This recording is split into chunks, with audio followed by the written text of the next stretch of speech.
Hello, আসসালামু আলাইকুম everyone. কেমন আছেন সবাই? চলে আসলাম নতুন একটা ব্লগ নিয়ে। আমি রিমা ইসলাম, ঢাকা থেকে Bangladesh daily blog by Rima থেকে বলছি। কাছের এবং দূরে যেখান থেকে আমার এই ভিডিও দেখছেন সকলকে অসংখ্য ধন্যবাদ। সবাইকে মাহে রমজানের অনেক অনেক শুভেচ্ছা। আমার ভিডিওতে দেখলাম অনেকে অনেক সুন্দর সুন্দর কমেন্ট করেন।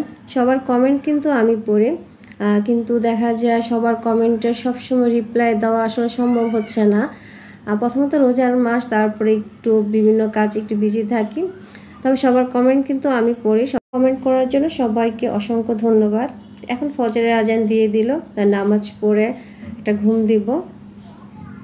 সকালবেলা ঘুম থেকে উঠে কাজ করে শেষ করে চলে যাওয়ার পর এখন ছেলে আর মেয়েকে নিয়ে লাস্ট টাইমে কিছু কেনাকাটা বাকি আছে, সেগুলো করে নিব আজকে।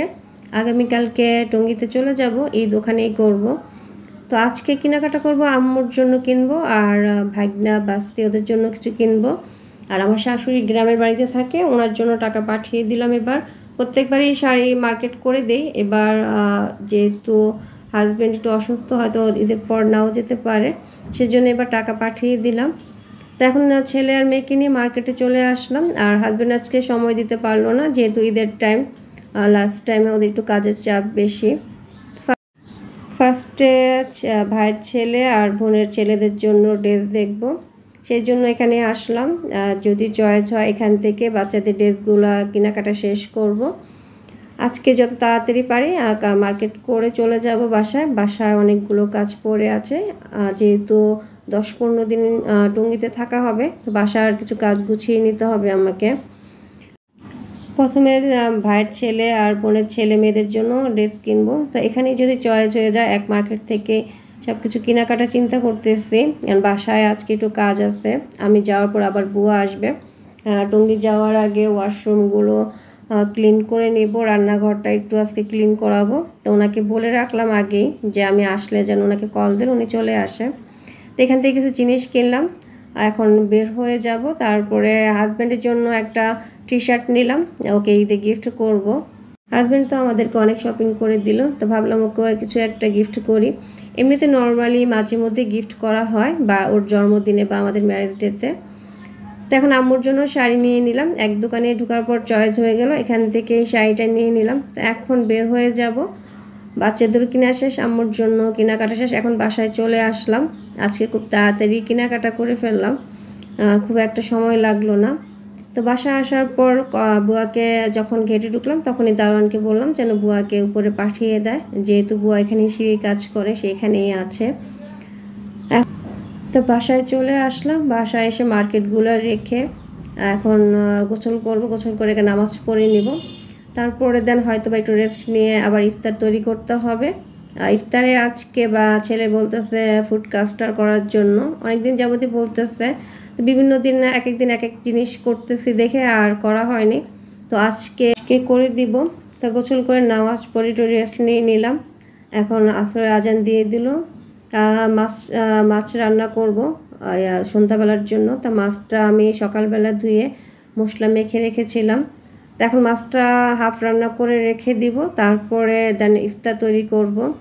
তাছাড়া ট্যাংরা মাছ ভুনা করব, ওইটা একটু হালকা ভেজে নিব। মাছগুলো আমি সকালবেলা ধুয়ে হলুদ আর লবণ দিয়ে রেখেছিলাম। আজকে ট্যাংরা মাছ ভুনা করব আর পাতাকপি ভাজি করব। রোজার টাইমে একদমই খাওয়া যায় না, সেহরিতে তো খেতেই চায় না বাচ্চারা, আর সন্ধ্যার টাইমে দেখা যায় ইফতারি খাওয়ার পর রাতের বেলা খুব একটা খায় না। আমার প্রতিদিনই তরকারি থেকে যায়, আজকে একটু ভাজি বেশি করে করব। আর মাছটা একেবারে শুকনো ভুনা করে রেখে দিব। এখন এই পর্যায়ে রেখে দিব, তারপরে সন্ধ্যার পর আবার এটাকে গরম করব। তা ফুড কাস্টারের জন্য ফ্রুট নিয়ে নিলাম। আমার মেয়ে আবার কলা পছন্দ করে না, ও বলতেছে যেন ফ্রুট কাস্টারে কলা না দেই, সেজন্য ওর জন্য আর কলাটা নিলাম না। এক একজনের এক এক চয়েস, বাসায় দেখা যায় খাওয়ায় নিয়ে অনেক সমস্যা করে, একজনের এটা চয়েস হলে আরেকজনের ওটা চয়েস হয় না। এখন দুধটা বসিয়ে দিলাম চুলায়, কাস্টারের জন্য দুধটা ভালো করে জাল দিয়ে নিব। তা দুধটা গরম জাল হতে আমি এখানে ফ্রুটগুলো কেটে নিব। তাই এখানে আঙ্গুরগুলো পিস করে নিচ্ছি, আর আপেল দিব, কমলা দিব, আর ডালিম দিব। কলা যেহেতু মেয়ে খাবে না, সেজন্য আর কলা দিলাম না। তো সবগুলো ফ্রুট এখন সুন্দর করে কেটে নিচ্ছি। তো যার যেভাবে ইচ্ছে সেভাবে শেপ করে নিতে পারে, তবে ছোট ছোট করে কেটে নিলে বেশি ভালো হয়। তো আমার ফলগুলো কাটা শেষ। এখানে দুধ গরম হয়ে গেল। তো দুধে আমি এখন চিনি দিয়ে নেব। অনেকে চিনি দেয় না, ডাইরেক্টলি দেখা যায় ফুড কাস্টার্ড পাউডারটা একটু মিষ্টি থাকে সেটাই দেয়। তো আমি এখানে একটু মিষ্টি দিব। তো এখানে 2 চামচ চিনি দিয়ে দিলাম, 2 টেবিল চামচ দিলাম। আর এই যে ফলগুলো সবগুলো কেটে নিয়েছি। ছেলে আবার বলতেছে কলা দেওয়ার জন্য, যেহেতু না করলো সেজন্য আর এখানে দিব না, ওকে বললাম ওর বাটিতে আলাদা করে আমি কলা পিস করে মিক্সড করে দিব। এখন কাস্টার্ড পাউডার অ্যাড করে দিব দুধে। আমি আগে থেকে একটু ঠান্ডা দুধ আলাদা করে রেখেছিলাম। কাস্টার্ড পাউডারে কিন্তু ঠান্ডা দুধটা অ্যাড করতে হবে, একদম গরম দুধ দিয়ে দুধ দেওয়া যাবে না। গরম দুধটা দিলে দেখা যাবে পাউডারটা দলা পেকে যাবে। তো এখানে আমি এখন ঠান্ডা দুধটা অ্যাড করে তারপর ভালো করে মিক্সড করে নিতে হবে, ভালো করে মিলাতে হবে যেন চাকা চাকা না থাকে। তারপরে চুলার আঁচটা একদম কম লো হিটে রেখে তারপর অল্প অল্প করে কাস্টার্ড পাউডারটা দুধের সাথে মিশাতে হবে। তা আমি এখানে অল্প অল্প করে মিক্সড করতেছি। আর দুধটা অনবরত নাড়তে হবে যেন দলা পেকে না যায়। আমার সবগুলো কাস্টার্ড পাউডার দেওয়া শেষ। এখন ভালো করে নেড়ে তারপরে চুলার আঁচটা একটু বাড়িয়ে দিব। তারপর এটা বলক আসা পর্যন্ত ওয়েট করতে হবে। যখন এটা বলক এসে একটু ঘন হবে তখন চুলাটা অফ করে দিতে হবে। তো এই যে আমার এটা বলক এসে গেল, আর কিছু সময় এটাকে নাড়াচাড়া করতে হবে। এটা ঘন হয়ে আসবে তখন দেন চুলাটা আমি অফ করে দিব। তো আমার এটা হয়ে গেল। তো এখন চুলাটা অফ করে এটা ঠান্ডা হওয়া পর্যন্ত আমাকে ওয়েট করতে হবে। তো এই ফাঁকে আমি আমার অন্য ইফতারিগুলো রেডি করে নিলাম। পেঁয়াজু আলুর চপগুলো একটু ভেজে নিয়েছি। তা এখন আমি দুধের সাথে ফলগুলো মিক্সড করব, সেজন্য আমি একটা বাটিতে সবগুলো ফল একসাথে নিয়ে নিচ্ছি। তারপরে যে দুধটা ঠান্ডা করে নিয়েছি সেগুলো অল্প অল্প করে উপরে দিয়ে দিব। একসাথে ঢালবো না, একটা চামচের সাহায্যে অল্প অল্প করে মিক্সড করতে হবে।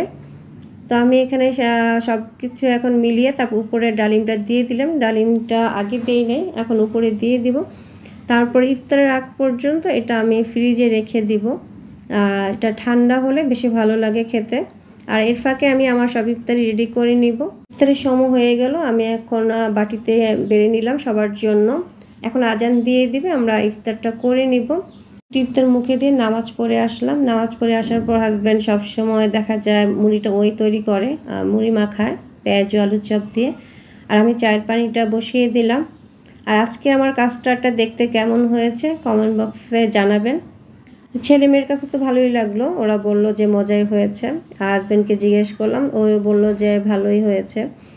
তো এখন আমার চাটা চুলায়, তো ওরা এখানে বাকি ইফতারগুলো শেষ করবে। প্রতিদিনই আমরা ইফতারের পর দেখা যায় আর নামাজ পড়ে এসে বাকি ইফতারগুলো এইভাবে ওরা একটু টিভি দেখে বা হাজব্যান্ড অনেক সময় খবর দেখে, আর ইফতারিগুলো শেষ হয়। তা না হলে কিন্তু দেখা যায় ইফতার থেকে যায়, ওরা খায় না।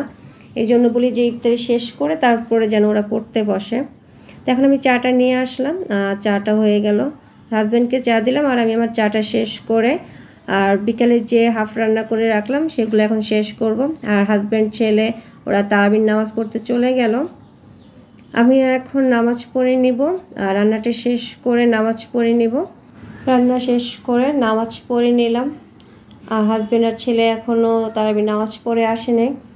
তো বেলকনিতে আসলাম, আকাশে কি সুন্দর চাঁদ উঠলো, রমজানের চাঁদ। ছোটোবেলায় আম্মুরা বলতো চাঁদ দেখলে নাকি সালাম দিতে হয়।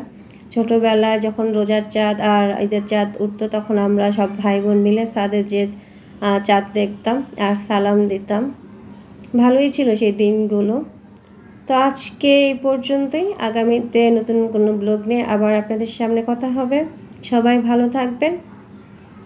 আল্লাহ হাফেজ।